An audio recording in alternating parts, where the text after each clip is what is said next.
Ellos son tu voz. En DTV, el resumen. DTV, el periodismo en el Congreso.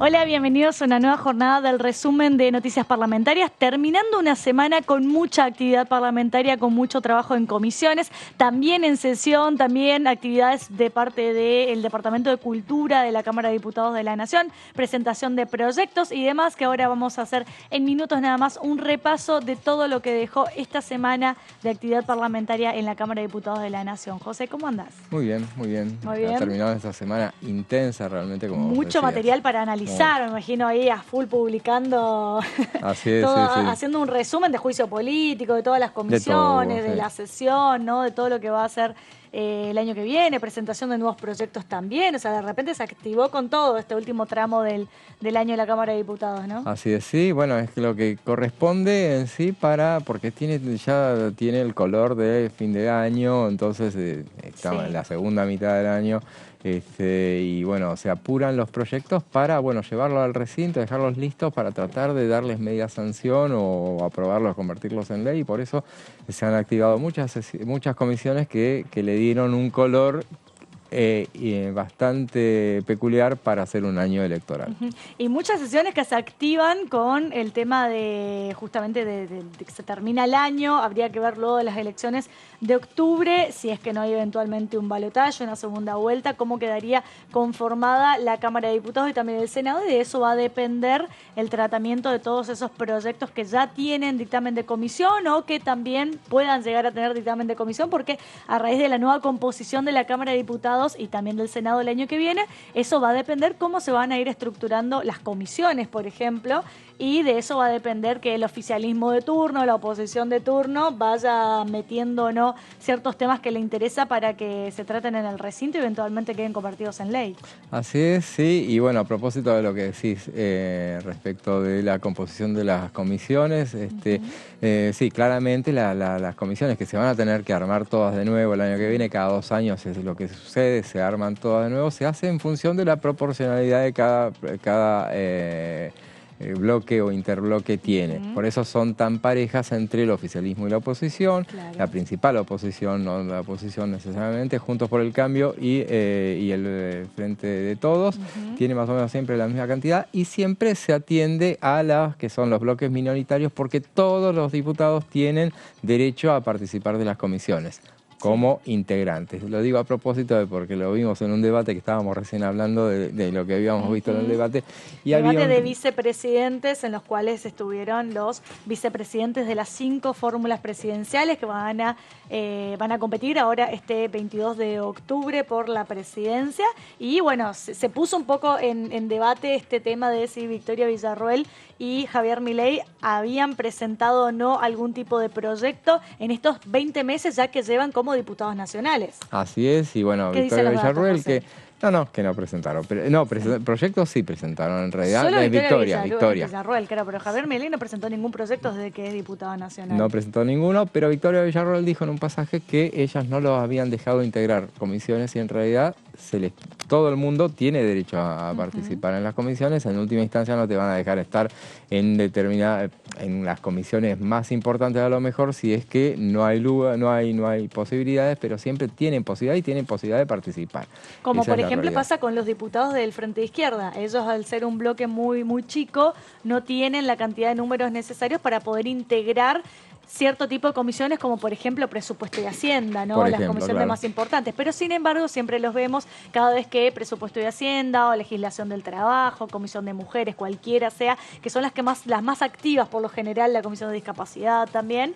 Y siempre los vemos a algún representante, ya sea a Miriam Bregman, a Nicolás del Caño o a Romina del Pla, al diputado Vilca también. Vilca es vicepresidente inclusive de una de las comisiones de Derechos Humanos. Exacto, que se reunió ahora... O secretario, mejor. Que se reunió ahora el día miércoles, martes y miércoles Sí, fue sí, que la de Derechos Humanos y Garantías, que la preside Hugo Yasky. Ujú. Bueno, a lo que voy es que vemos que si bien ellos tienen un bloque muy pequeño, sin embargo muchas veces no pertenecen o no forman parte de ciertas comisiones importantes como las que estábamos nombrando, e igual piden participar, que se Así les es. da permiso de participar, incluso se les da un momento en el cual pueden hablar, pueden opinar respecto del tema, sentar su postura, y de esa manera están ejerciendo el cargo para el cual fueron electos a través del voto popular, que es Así es. la representación de diputado nacional. Es algo que se le cuestiona a Javier Milei y a Victoria Villarroel, porque hace 20 meses que son diputados nacionales y nunca integraron ni participaron de ninguna comisión, de ningún debate,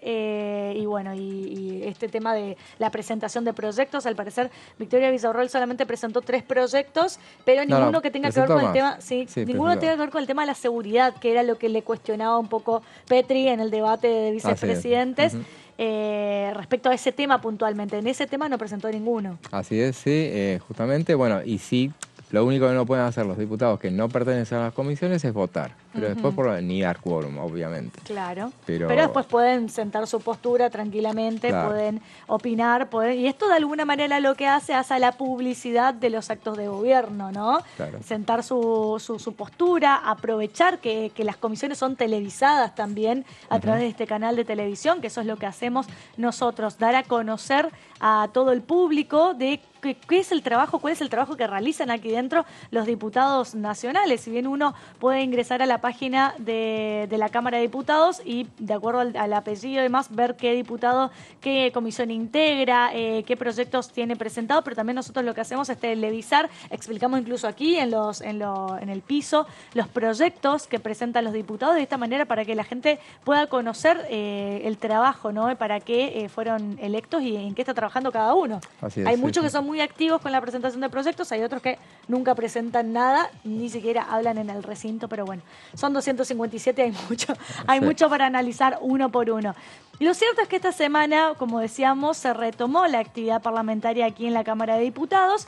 Muchas comisiones. De hecho, en el día de ayer se reunió la Comisión de Juicio Político, en la cual empezaron a analizar el tema del Consejo de la Magistratura.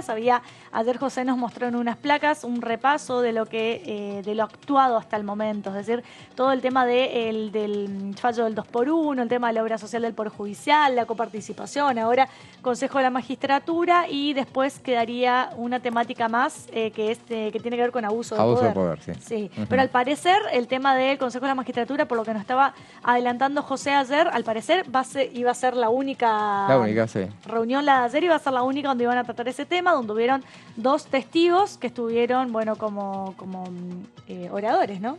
Así es, sí, y bueno, lo que quedó en duda es cuándo va a ser la próxima reunión. Uno imaginaba, bueno, no se puso fecha, siempre decimos, si para esta altura no hay convocatorias de los testigos, es probable que en vez del martes sea el jueves. Lo que sí, el martes todavía no hay anunciada ninguna reunión oficialmente para la semana que viene, pero sí se anunció, ya sabemos que hay ya convocada una reunión de comisión para el horario que suele tener juicio político los martes a las 13, así que seguramente juicio político no va a haber por lo menos el martes. ¿Qué Puede tenemos haber por el mismo momento en horario. agenda para la semana que viene? La Comisión de Legislación del Trabajo se Sí. va a reunir para tratar un tema nada menos que la reducción de la jornada laboral. Esto había hablado el diputado Yasky, Sí. que lo había anticipado, que lo iban a tratar. Él había hablado de que la semana pasada se iba a tratar, pero en realidad, bueno... Es la primera vez que se va a tratar en comisión. Hay varios proyectos que proponen la reducción de jornada laboral, eso hay que decirlo tanto del oficialismo como de la oposición. Pero todavía nunca se había avanzado de empezar a analizarlo en las comisiones, así que seguramente imagino que va a ser una comisión informativa. Va a ser informativa con Sí. presencia de gremialistas que van a exponer en la reunión. Todavía no se sabe quiénes van a estar, pero sí va a haber en consideración 7 proyectos. 5 son del oficialismo y 2 de la oposición. La oposición es uno de Nicolás del Caño, otro es de el diputado socialista Enrique Esteves. Los otros proyectos son de Claudia Ormaechea, Hugo Yasky, Sergio Palazzo, también tenemos de Eduardo Valdés y uno más de Mónica Litza. Exactamente. Para todos los gustos. Eso es para el martes a las 13 horas. Martes a las 13 horas. Martes sí. va a ser una jornada muy interesante porque también seguramente que se va a contar la experiencia que se está, de los resultados que se están obteniendo en otros países del mundo, principalmente en Europa, donde ya hay muchos países que están empezando a implementar el tema de la jornada laboral de 4 días, en realidad, porque reducen la cantidad de días, en algunos lugares también reducen la cantidad de horas, ¿no? Ajá. Porque se hace como un estudio, un balance de la productividad de acuerdo a la cantidad de si es rentable o no la productividad que tiene un trabajador trabajando menos cantidad de horas. Hay distintas maneras de implementarlo, por eso va a estar bueno el análisis de estos distintos proyectos de ley para ver, empezar a avanzar cuál sería la mejor opción de poder implementarlo aquí en la República Argentina y por qué no empezar a probar esas pruebas pilotos, viste, que se hacen en alguna empresa, en algún organismo para ver si no baja la productividad y la rentabilidad al disminuir la jornada laboral en 4 días. Y ahí estaba mirando, echándole un vistazo a propósito de lo que decís, y uno de los proyectos que están puestos a consideración, recordemos son 7 los que se van a debatir, y seguramente el lunes vamos a hacer un repaso de cada uno de los proyectos, pero uno de los proyectos, el de Sergio Palazzo, establece un máximo de 8 horas, semanal, o sea, dejaría, actualmente, pero que la jornada semanal no exceda los 4 días, así que ya está esa propuesta. Claro, es como un nuevo paradigma al que va el derecho del trabajo también. Recordemos que las normas laborales que existen actualmente en la Argentina y también en todo el mundo son normas que ya tienen varios años de sanción y, como yo siempre digo, las leyes se van sancionando de acuerdo al contexto al cual va viviendo una sociedad. Entonces hoy te pones a pensar y decís, es necesario quizá reformar las normas laborales, replantearse la cantidad de horas que un ser humano trabaja por día, ni hablar las personas que tienen más de un trabajo, ¿no? Que le dedican mucho tiempo de su vida al trabajo. Hoy de 7 días, la verdad que solamente 2 sean de descanso. Es como hay un nuevo paradigma de decir, bueno, darle más calidad de vida al ser humano, que no destine tantos días de su vida al trabajo, sino que sea como equitativo, hacer 4 contra 3, 4 de trabajo, 3 más que tenga que ver para las cuestiones recreativas, de ocio, cuestiones personales. Es un poco el paradigma al cual va el mundo, no es algo que se está cuestionando, se está empezando a hablar aquí en la Argentina, sino que la sociedad va evolucionando, el contexto va evolucionando y por lo tanto las leyes también se tienen que ir adaptando de acuerdo a la nueva normativa y a la nueva realidad que empieza a vivir las nuevas generaciones. Y esto pasa con todo. Pasa con esto, por ejemplo, los nuevos trabajos que van surgiendo, que tenga que ver con la inteligencia artificial. Por lo tanto, los estados tienen que empezar a regular normas que regulen el uso de la inteligencia artificial también, porque el contexto va cambiando. Entonces, las formas de trabajar van modernizándose. Aparecen nuevos trabajos para los cuales quizá esto del trabajo remoto, por ejemplo. Yo me acordaba cuando recién estábamos en contexto de pandemia, que era como el boom del trabajo del home office, ¿no? Claro, las leyes laborales no prevían el tema del home office. Entonces, ¿qué pasaba? Por ejemplo, vos en la ley laboral tenés una parte en la cual habla de la RT, en el caso de que, por ejemplo, tengas un accidente o que te lastimes durante las horas que estás trabajando. Se supone que te tiene que cubrir porque estabas dentro de un horario de función. Ahora, ¿qué pasa si de repente estás en horario home office y te lastimás en tu casa? Claro. ¿Entendés? ¿Qué pasa? Y claro, era como eso era como Dígame, una doctora. laguna, pero había como una laguna que ahora recién se empieza como a legislar nuevamente o a contemplar esos casos, porque como el contexto no ameritaba esa situación, era muy poca la gente que trabajaba remoto. Hoy en día te puedo decir que ya es como una cuestión casi común que en muchos lugares se trabaje remoto. Entonces, en ese sentido, necesariamente las normas laborales se tienen que ir ayornando y se tienen que ir modernizando de acuerdo a cómo el contexto y la forma de trabajar va cambiando también, ¿no? Sí, claro. Entonces, esto sucede con la jornada laboral también de 4 horas. El mundo va hacia esa perspectiva, por eso es importante que aquí en la Cámara también se empiece a trabajar y se empiece a hablar, o por lo menos poner en agenda, empezar a debatir respecto de este tema. Bueno, esto es lo que va a pasar la semana que viene, pero también esta semana hubo mucho trabajo de comisión, como decíamos. El día martes hubo una sesión especial, el día miércoles hubieron muchas comisiones, entre ellas la de Familia, Niñez y Juventudes, que se juntó en un plenario con la de Asuntos Cooperativos, Mutuales y ONG, que trataron el tema del protocolo de detección de abuso para niños, niñas y adolescentes. Ya se había intentado la semana pasada dictaminar respecto a este tema, bueno, por una cuestión de falta de quórum de la propia comisión, no se pudo avanzar hacia ese sentido, pero definitivamente el miércoles pudieron tener el dictamen necesario. Así es, sí, le falta igualmente un dictamen de la Comisión de Presupuesto, pero la novedad fue que hubo modificaciones, se modificó un artículo que tiene que ver con el tema de la instrumentación en todo el país, una recomendación para que los protocolos se instrumenten en todas las provincias. Y bueno, eso hará que en caso de que cuando sea aprobado, si es aprobado, recordemos, antes de fin de año, porque si no pierde estado parlamentario, tiene que volver entonces al Senado para hacer ley. Así es, y también otra de las comisiones que se reunió es la Comisión de Agricultura y Ganadería, que está presidida por el diputado Ricardo Burjaile, en el cual hablaron, entre otras cosas, sobre lineamientos estratégicos de la cadena bovina. Bueno, ahí estuvieron disertando varios diputados respecto a este tema. En esta no recuerdo si se dictaminó o fue informativa. No, fue informativa. Fue informativa, o sea que seguramente que se va a volver a reunir esta comisión a lo largo de estos meses, estos pocos meses que quedan de este año, para ver si dictaminan o no respecto a este tema. También la Comisión de Derechos Humanos y Garantías, presidida por el diputado Hugo Yasky, donde hablaron de distintos temas de declaración y de resolución. Eran alrededor de 12, 13 proyectos que, bueno, los pusieron en consideración y en debate. Algunos de ellos que generó más idas y vueltas entre los diputados tenía que ver con el reconocimiento al tercer Malón de la Paz, por ejemplo. También, bueno, declaraciones de ciertos días nacionales, creo que hubo también, ¿no? Sí, se avanzó, y bueno, hubo momentos de rispidez, si bien no estaba presente Juntos por el Cambio, porque solamente estuvo el vicepresidente Daniel Salvador al principio de la reunión.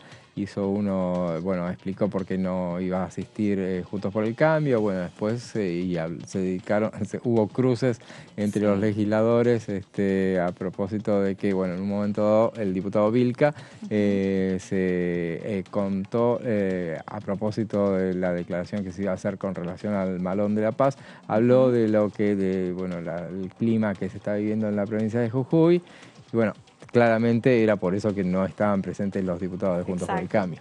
También se aprovechó para repudiar los actos, las expresiones que había tenido Victoria Villarroel respecto a las víctimas del terrorismo, ¿no? Bueno, por eso fue una comisión, fue bastante rápida, se pusieron en consideración alrededor de 12, 13 proyectos, donde simplemente sentaron su opinión los distintos funcionarios, diputados y diputadas respecto a los temas que iban tratando. También la Comisión de Análisis y Seguimiento de Normas Tributarias y Previsionales, que está presidida por Martín Tetaz, ¿no? Que también trataron de este tema de, podríamos decir, la reforma de impuestos nacionales como IVA y ganancias, que hoy en día es un tema que está en agenda, ¿no? Ni hablar de lo que pasó ahora en la sesión respecto al tema de ganancias, lo que está sucediendo ahora con IVA, que tengo entendido que hoy ingresó el proyecto del IVA que mandó el gobierno. El proyecto, bueno, se va a tratar, el proyecto del IVA, sí. Hoy ingresó por Cámara de Diputados. Es un proyecto de 9 artículos y establece, bueno, lo que ya se puso en marcha a partir del decreto, pero lo establece por ley. Así es. Bueno, y ahora sí vamos a meternos de lleno en lo que va a ser el tema del día de hoy. Vamos a hacer un repaso de los distintos temas que se trataron en la sesión especial del día martes, pero para poder meternos en el tema vamos a ver un compilado de ese día y decían lo siguiente.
habiéndose cumplido el objeto de la sesión, queda levantada la misma. 40 años, democracia siempre. Diputados Argentina. Lado en imágenes de lo que fue un pequeño resumen de la sesión del día martes. Y antes de meternos en el tema, para empezar a analizar tema por tema de los que se sancionaron aquí en la Cámara de Diputados, vamos a arrancar por el tema de ganancias. Pero antes de que José nos cuente de qué se trató, vamos a ver la votación respecto al tema de ganancias. Se va a votar en general y en particular el dictamen de mayoría de la Comisión de Presupuesto y Hacienda, recaído en el proyecto de ley por el que se modifica la Ley de Impuesto a las Ganancias y sus modificatorias. Orden del día número 785. Tiempo.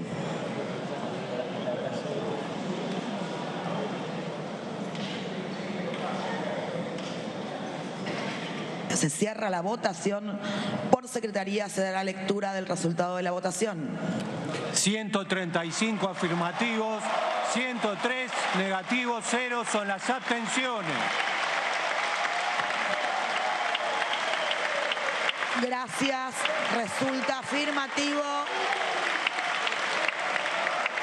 Se comunicará al Honorable Senado de la Nación.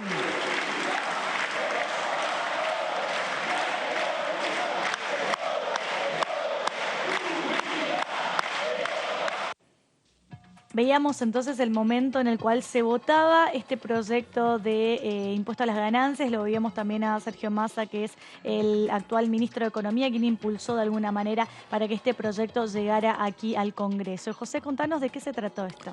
Bueno, justamente entonces para arrancar con lo que fue esta sesión, bueno, tengamos en cuenta que se anunciaba que iba a tener 16 horas más o menos que podían ser, que se calculaba. Bueno, finalmente tuvo 13 horas, arrancó a las 13:15.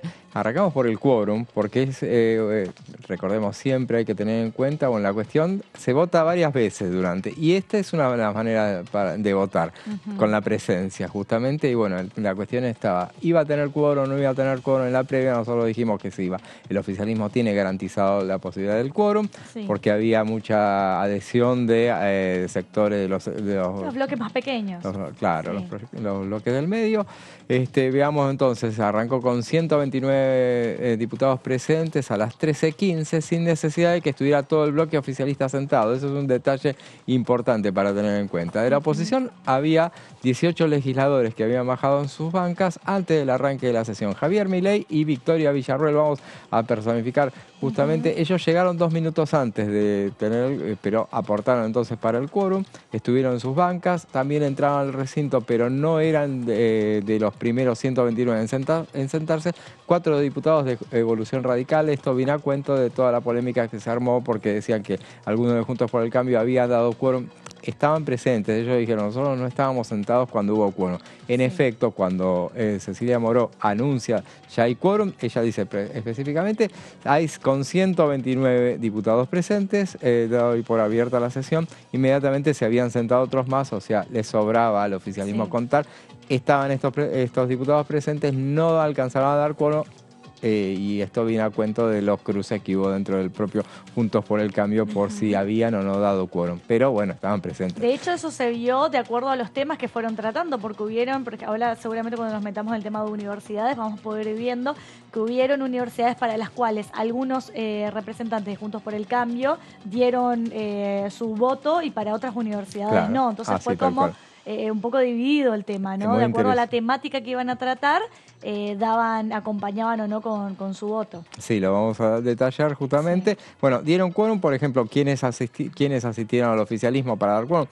Provincias Unidas, 3 diputados del Interbloque Federal, que fueron Topo Rodríguez, Graciela Camaño y Natalia de la Sota, que fue la única cordobesa de este interbloque que se desmarcó del resto de los schiarettistas para hacerlo los 4 diputados de la izquierda. También aportaron para el quórum los gobernadores electos, Claudio Vidal y Rolando Figueroa, de Santa Cruz y de Neuquén. También Felipe Álvarez, que juega mucho con Juntos por el Cambio, pero no es parte del Juntos por el Cambio, esta vez sí dio quórum. Y bueno, los que no aportaron para el quórum fueron 113 diputados de Juntos por el Cambio, que eran los que estaban presentes, bueno, los schiarettistas, Florencio Randazzo y otros más. Bueno, vamos a meternos así a lo que fue la primera votación, que es la que vimos recién, fue después de las 20, fueron 135 votos a favor, 103 en contra, con lo que tuvo medio sanción el proyecto de ley de Sergio Massa que elimina la 4ª categoría del impuesto a las ganancias, enviado por el ministro de Economía, quien estuvo presente en el recinto al momento de la votación. Él llegó al Congreso a las 17, estuvieron trabajando, se difundió inclusive una fotografía donde se lo veía junto a la presidenta de la Cámara, estaba también presente el titular de la AFIP, Carlos Castañeto, ex diputado nacional que va a volver a la Cámara de Diputados. Que había estado inclusive las 2 veces que se hizo la reunión informativa donde se analizó el tema del impuesto a las ganancias, justamente. Y también estuvo otro de los que estuvo presente, el titular de aduanas, Michel, estuvo presente y se difundió que justo estaban analizando el proyecto que vos hiciste referencia hoy. Estaban analizando el tema del IVA que ingresó ya hoy y que muy probablemente la semana que viene se debata, va a tener un trámite express, ahí ni siquiera... Sí, por sobre todas las cosas, si quieren, al parecer, como se dice, que va a haber una sesión el 4 de octubre, miércoles 4 de octubre, así que si se mantiene esa postura y van a tener que meterle al análisis de IVA para poder incluirlo dentro del próximo temario, ¿no? Así es, sí, seguramente. En esa sesión dice Luciana, el 4 de octubre. Nosotros eso me dijeron a mí ayer. Bueno, ya te lo asignamos a vos. Vamos a ver cómo se votó. Junto a los 116 diputados del oficialismo que estaban presentes, les faltó uno al oficialismo. Recordemos, la otra quien no vota es Cecilia Moró, da quórum, pero no vota. Votaron los 3 libertarios. Votaron a favor también los 4 diputados del Frente de Izquierda y 5 de los 8 integrantes del Interbloque Federal. Si te parece, José, vamos a ver qué decía Germán Martínez, jefe de bloque del Frente de Todos, respecto al impuesto a las ganancias el día que se trató este tema en el recinto. Estamos acá sentados porque hubo 3 elementos que confluyeron positivamente. En primer lugar, confluyó la vocación y la decisión política de muchos diputados y diputadas de distintos espacios políticos que nos permitieron a través del quórum abrir esta sesión y dar este debate. En segundo lugar, Presidenta, yo valoro enormemente que nos estén acompañando aquí, no solamente adentro del recinto, sino también en las calles, alrededor de este Congreso, los trabajadores y las trabajadoras organizados de la República Argentina. Para ellos, un fuerte aplauso para acompañarnos en este día. Pero también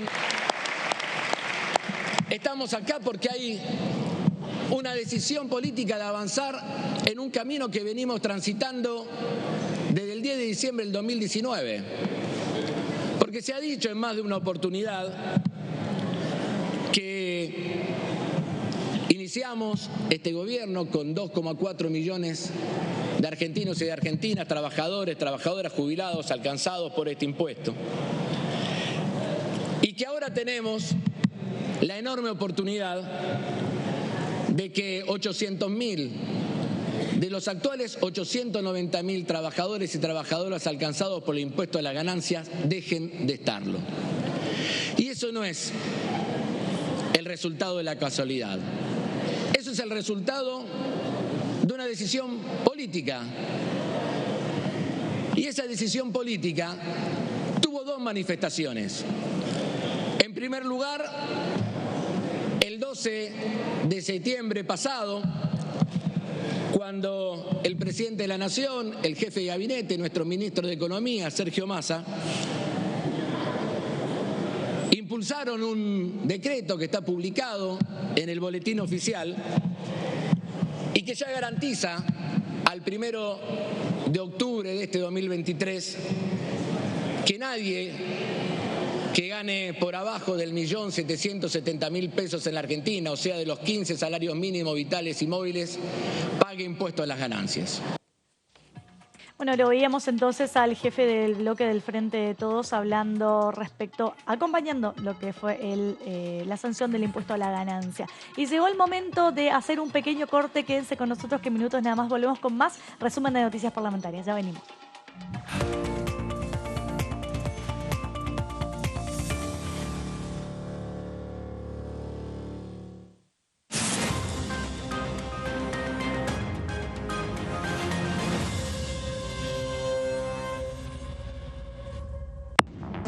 Hola, ¿qué tal? ¿Cómo andan? Bienvenidos, bienvenidas. Aquí estamos en la tercera edición. Yo escuchaba esto de que ¿por qué el ministro no hace ahora lo que dice que va a hacer? Bueno, ahora está haciéndolo ahora. Uno debería poder debatir o decir si no está de acuerdo con esto. Claro. Pero entonces se tendrán que aplicar los acuerdos y los desacuerdos que haya respecto de esta cuestión de tratar de prácticamente eliminar el impuesto a la ganancia, la inmensa mayoría quienes hoy lo están tributando, que por lo cual se ha venido pregonando permanentemente que esto se haga en algún momento. Tenemos un compromiso con el fondo, tenemos que hacer una reducción del déficit y el gasto tributario. Bueno, estos son todos los ítems, porque no es que estaba solamente Tierra del Fuego, estaban un montón de otros regímenes y programas. Y lo que nos planteó es, si queremos hacer los deberes del fondo, tenemos que discutir eso. Nadie lo quiso discutir porque nadie quiere, digamos, que se les reduzcan los ingresos o se les reduzcan los subsidios o se reduzcan los programas de fomento.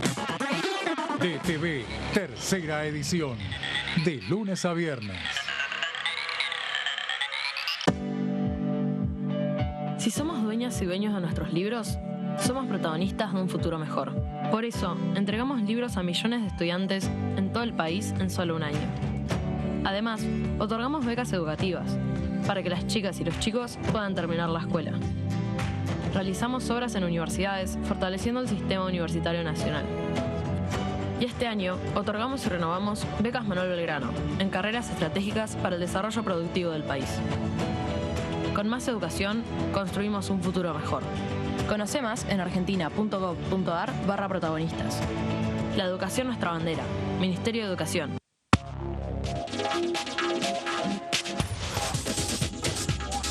DTV Entrevistas, viernes 23 horas.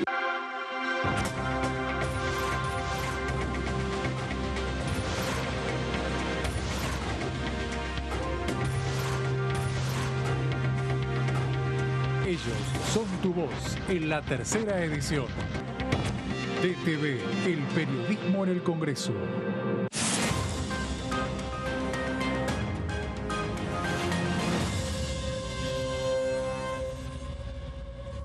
Ay, dale, escuchame.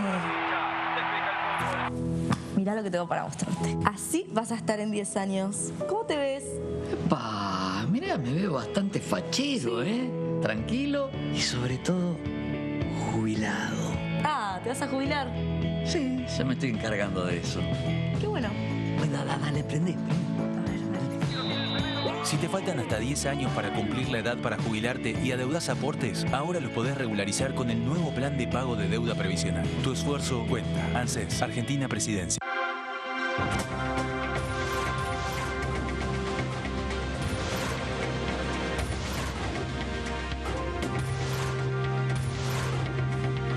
Ellos son tu voz en la tercera edición. DTV, el periodismo en el Congreso. Hiciste la colimba entre 1975 y 1983. Tu testimonio aún puede ser clave para hacer justicia. Lo que hayas visto y oído en dictadura es un aporte fundamental para llegar a la verdad. Para más información, entra a argentina.gov.ar/fuicolimba.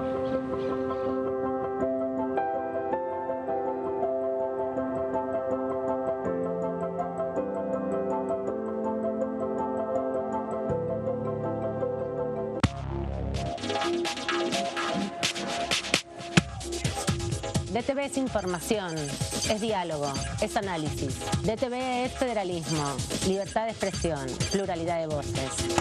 DTV es todo lo que un país en democracia tiene que ser. DTV es tu voz en el Congreso.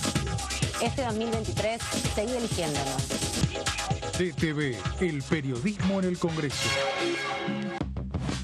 Otorgamos un refuerzo económico a más de 7.800.000 jubilados y pensionados durante 3 meses. Y detrás de ese dato, protegemos a quienes más lo necesitan. Hola, hola, ¿cómo va? Bienvenidos a Entrevistas, bienvenidos a Diputado TV. No, mamá y papá eran peronistas los dos. Bueno, ninguno de los dos militaba. Te vacunaron, ahí sí te vacunaron. Ninguno de los dos militaba, nunca estuvieron en política, yo soy el primero de la generación. Pero extrañaban a Perón. No, mi mamá era apasionada de Eva, la razón de mi vida era el libro que más cuidaba mamá.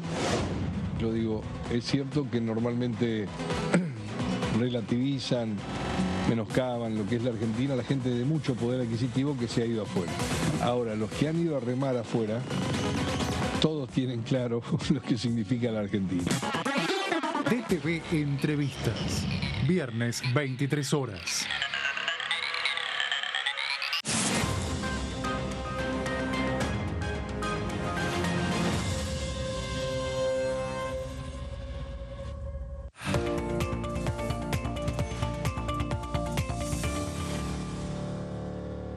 Continuamos con el resumen de noticias parlamentarias. Estamos haciendo un repaso de lo que dejó la sesión del día martes, analizando en este momento impuesto a las ganancias. José, ¿qué más dejó este tema? Bueno, estábamos analizando bien el acompañamiento que tuvo el oficialismo. Entre los que acompañamos fuera el Interbloque Provincias Unidas y los rionegrinos, el bloque SER, el neuquino Rolando Figueroa, el gobernador electo de Neuquén. Votó en contra, por ejemplo, la bancada de Juntos por el Cambio. Ellos fueron 100 votos negativos. Estamos hablando entonces también que advirtieron sobre el déficit fiscal y la inflación, que consideran que esta y otras medidas económicas anunciadas por el gobierno nacional van a generarla más. Los otros 3 votos que se opusieron fueron los de los izquierdistas Carlos Gutiérrez, Ignacio García Aresca y Florencio Randazzo. Los que, también estuvieron ausentes, por ejemplo, hubo 17 de Juntos por el Cambio que no estuvieron presentes, entre ellos no estuvieron Ricardo López Murphy, al momento de votar por lo menos, María Eugenia Vidal, y los gobernadores electos Claudio Poggi y Marcelo Orrego. Esas fueron las ausencias. Las ausencias, sí, algunas de las ausencias. Bueno, también puntualmente este proyecto que establece se elimina la 4ª categoría de ganancias y solo pagarán el impuesto los mayores ingresos cuyo valor esté por encima de los 15 salarios mínimos vitales y móviles, actualmente el equivalente a 1.770.000, el nuevo mínimo imponible que irá actualizando en función de a medida que vaya creciendo el salario mínimo.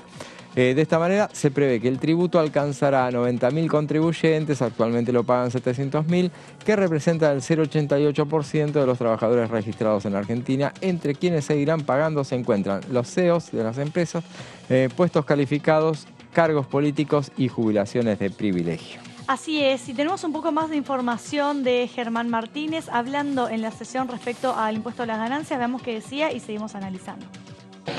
A las provincias argentinas, para poder efectivamente avanzar, necesitan un modelo económico de producción y de trabajo, donde tengamos la oportunidad de que permanentemente podamos no solamente exportar más, sino que tengamos la posibilidad de que tengamos también un mercado interno potente. Y para que tengamos un mercado interno potente tenemos que tener argentinos y argentinas, trabajadores y trabajadoras que puedan consumir los bienes y los servicios que producen las pymes y los comercios, para que así podamos generar el círculo virtuoso que necesita la economía. De impuesto a las ganancias, también el día martes se trató la creación de 5 nuevas universidades nacionales, 3 en la provincia de Buenos Aires, una en la Ciudad Autónoma y otra en la provincia de Córdoba. José, ¿de qué se trata esto? Bueno, justamente, tal cual decías, son 5. Recordemos que hay 8 universidades que quieren impulsarse en este año. Bueno, se introdujeron en este debate 5 de esas universidades. En el marco del debate que el oficialismo y diputados de Evolución Radical realizaron realizaron una enfática defensa de esas nuevas casas de altos estudios, pero desde Juntos por el Cambio, diputados como Maximiliano Ferraro y Alejandro Finocchiaro lanzaron duras críticas contra la creación de esas nuevas universidades. Por eso acá estuvo como bastante dividido el debate, ¿no? Hubieron algunos de la oposición que acompañaban la creación de ciertas universidades, algunos que no. Claro, Alejandro Finocchiaro, que es exministro de Educación, él justamente puso énfasis en el tema de la Universidad de Ezeiza. Nosotros habíamos dicho que había mucha polémica que iba a generar esa universidad. ¿Por qué específicamente? Porque las autoridades de la misma, recordemos, Ezeiza es una universidad que ya existe como provincial. Sí. Se va a establecer su nacionalización. Ellos ya tienen una conducción que fue elegida en 2019 y la ley establece que se elijan nuevas autoridades al ser nacionalizada. Eso infringe la autonomía universitaria, la ley de educación superior, y ese era el cuestionamiento que se hacía. Hubo pedidos antes de la votación de Daña Tabela y de Finocchiaro, justamente para ver si podía modificarse por lo menos ese artículo, pero no fue así. Durante el debate no fue aceptado por el oficialismo. Sí se había aceptado en la previa, y lo anunció Romina del Pla, una corrección en lo que era el dictamen de la Universidad de Madre de Plaza de Mayo, que establecía que en la conducción podía haber 2 representantes de la Madre de Plaza de Mayo. Bueno, eso fue borrado y entonces ahí hubo armonía. Vamos a ir al detalle de las votaciones porque es interesante.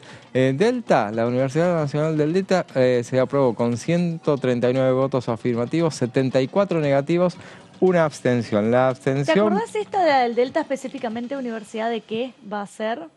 Sí, va a ser de todos. Esas son, Delta y Pilar son las que anunciaron específicamente de qué va a ser. Bueno, robótica, todo, biotecnología, todas esas carreras del futuro, digamos. Carreras del futuro, no tan podemos futuro, decir. que te digo que ya están presentes, te diré todas esas cosas. Un futuro, claro, así es, sí.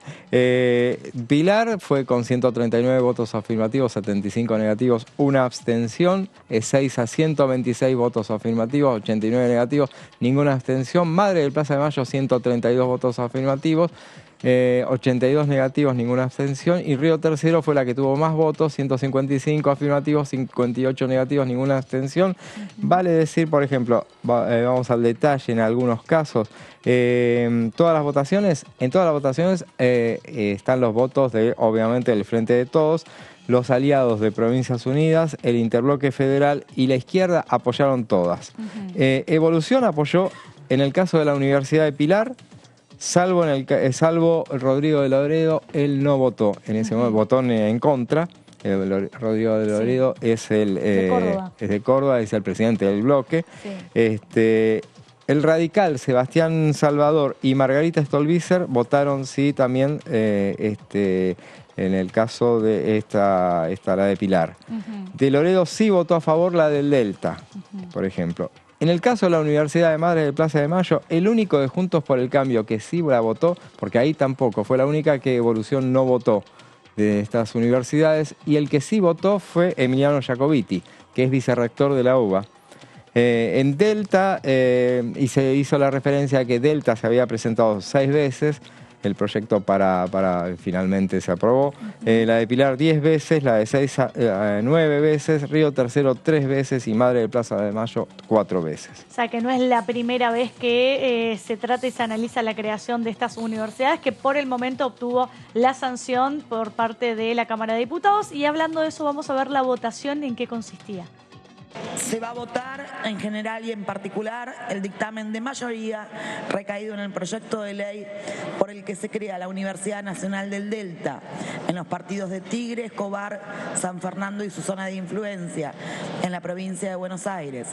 Orden del día número 204, tiempo. Se cierra la votación por secretaría, se dará lectura del resultado. 139 afirmativos, 74 negativos, una abstención. Resulta afirmativo, se comunicará al Honorable Senado.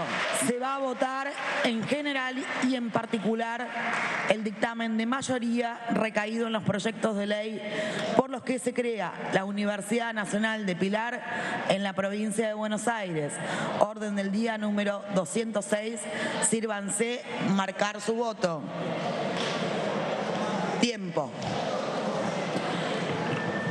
Se cierra la votación. Por secretaría se dará lectura del resultado de la votación. 139 afirmativos, 75 negativos, una abstención.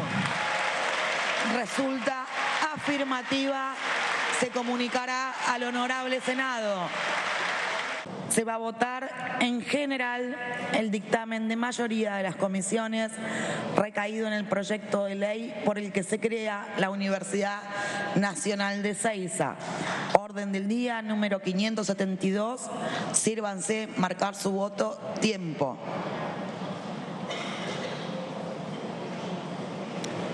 Se cierra la votación. Por secretaría se dará lectura del resultado de la votación. 126 afirmativos, 89 negativos, 0 las abstenciones. Resulta afirmativa. Se va a votar en general y en particular el dictamen de mayoría recaído en el proyecto de ley por el que se crea la Universidad Nacional de Río Tercero. Orden del día número 573. Sírvanse marcar su voto. Tiempo. Se cierra la votación. Por secretaría se dará lectura del resultado de la votación. 155 afirmativos, 58 negativos, 0 son las abstenciones. Resulta afirmativa. Se comunicará al Honorable Senado. Se va a votar en general el dictamen de mayoría de las comisiones recaído en el proyecto de ley por el cual se crea la Universidad Nacional de Madres de Plaza de Mayo, que tendrá su sede en la ciudad de Buenos Aires. Orden del día 737. Sírvanse marcar su voto. Tiempo. Se cierra la votación. Por secretaría se dará lectura del resultado de la votación. 132 afirmativos, 82 negativos, 0 abstenciones. Resulta afirmativa. Se comunicará al Honorable Senado de la Nación. La votación de las 5 universidades nacionales, y también uno de los temas importantes que se trató y que se aprobó tiene que ver con el proyecto presentado también por el ministro Sergio Massa, que es Empleo MIPYME. Y José, ¿de qué se trató esto? Bueno, este es el caso del empleo MIPYME, también se avanzó con este tema. Es un proyecto que plantea una reducción del 100% de las contribuciones patronales para nuevos puestos de trabajo y beneficios para las empresas que blanqueen a sus empleados. La iniciativa cosechó 130 votos afirmativos, 3 negativos, 63 abstenciones. En el caso de los 3 negativos fueron los diputados de izquierda, las 63 abstenciones fueron de Juntos por el Cambio. Era un poco lo que decíamos en la previa. Nosotros nos resultaba medio extraño que fuera Juntos por el Cambio, seguramente no iba a votar en contra. Ellos presentaron un dictamen de minoría, pero era muy antipático votar en contra por algo que ellos promueven en última instancia, pero tenían su propio proyecto. En definitiva, se terminaron absteniendo. Este proyecto, bueno, la informalidad se dijo durante el debate que la informalidad se concentra principalmente en las microempresas. En las empresas de hasta 5 trabajadores hay algo menos del 75% de informalidad. Eso lo dijo el miembro informante, Carlos Heller. En las de entre 6 y 40 hay 35% de informalidad, y entre las de 41 y 100 hay un 15%. En las demás de 100 hay 12% de informalidad. El proyecto hace foco en las unidades productivas de hasta 5 trabajadores principalmente, pero también alcanza las medianas y grandes empresas cuando se trata de contratación de nuevos empleados que poseen planes sociales. Así es. Gutiérrez, el objetivo principal entonces de este proyecto lo que busca es reducir las cargas patronales, en algunos casos hasta el 100%, otros en el 50%, para fomentar la contratación en blanco, que todas aquellas personas que están en la informalidad pasen a tener un trabajo formal, y también que todos aquellos trabajadores que actualmente cobran un plan social puedan mantener ese plan social a la vez que tienen un trabajo en blanco por el lapso de 12 meses. Entonces este proyecto actúa como un puente entre el traspaso del plan social al trabajo formal. Y respecto a este tema hablaba el diputado Carlos Heller en la sesión, que decía lo siguiente. Objetivos: fomentar la contratación formal de trabajadores, es decir, lograr un crecimiento del nivel de empleo en la actividad privada, en particular jóvenes. Formalizar trabajo que hoy no está registrado. Impulsar la transformación de los que hoy son beneficiarios de programas sociales en trabajo formal, registrado y privado. Un tema principal es tener en cuenta el escenario. La informalidad se concentra principalmente en las microempresas. De acuerdo a la información que se nos presentó, hoy en día en las empresas de hasta 5 trabajadores hay algo menos del 75% de informalidad. En las de entre 6 y 40, un 35%. Entre las de 41 y 100, un 15%, y en las de más de 100, un 12%. De allí que el proyecto hace foco, incluso en los beneficios, en las unidades productivas de hasta 5 trabajadores principalmente, aunque alcanza también a las facilidades a todas las pequeñas y a las medianas, y también para las grandes cuando se trata de contratación de nuevos trabajadores que poseen planes sociales. Quiero decir que esto hay que entenderlo todo en el marco complementario de otros temas como el que tratamos antes cuando hablamos en el tema anterior de impuesto a las ganancias. Aquí estamos apuntando a incorporar, y solo tiene el régimen valor cuando se trata de incremental, es decir, cuando esas empresas aumentan su cantidad de trabajadores. Para ese caso, insisto, de beneficio de contratación de empleo incremental, los empleadores como condición no tienen que registrar obligaciones previsionales que sean líquidas y exigibles pendientes de pago. El plazo de reducción de las cargas patronales se extendería a 24 meses y alcanza al Sistema Integrado de Previsión Argentina, al Fondo Nacional de Empleo, al PAMI, al régimen de asignaciones familiares. Esta reducción de las cargas no incluye ni la obra social ni la RT, es decir, son 2 obligaciones que se mantienen vigentes. Las micro, pequeño, medianas o incluso las entidades sin fines de lucro, cuyos objetivos sean la prestación de servicios sociales gratuitos, recibirán hasta un 100% de reducción de estas contribuciones patronales por ese periodo de 24 meses. Para el resto de los empleadores del sector privado, si contratan trabajadores que no gocen de planes sociales, recibirán un 50% de reducción de contribuciones patronales durante los primeros 12 meses y un 25% durante los siguientes 12 meses. Tratándose de todos los empleadores que contraten trabajadores que gocen de programas sociales, la reducción es del 100% de las contribuciones también por 24 meses. Beneficios para la regularización del trabajo no registrado. El proyecto prevé un plazo de 90 días a partir de su reglamentación para poder ingresar acogerse a los beneficios de esta norma, y los destinatarios, como dijimos, micro, pequeñas y medianas empresas, con la restricción ya expresada de que presten servicios sociales. Cuando se regularicen hasta 10 trabajadores inclusive, el beneficio para los empleadores significa la extinción de acción penal relativa a la ley penal tributaria, la baja del REPSAL si regulariza a todos los trabajadores por los que se encuentra en el REPSAL, la condonación de deuda por capital, intereses, multas y punitorios por falta de pago y contribuciones con destino a estos subsistemas de seguridad social. Estos beneficios, por incorporar hasta 10 trabajadores, los reciben las micro y pequeñas empresas en un 100%, las medianas tramo 1 en un 80% y las medianas tramo 2 en un 60%. Bueno, hoy veíamos a Carlos Heller, presidente de la Comisión de Presupuesto y Hacienda, hablando sobre los fundamentos que tiene este proyecto Emplea Pyme.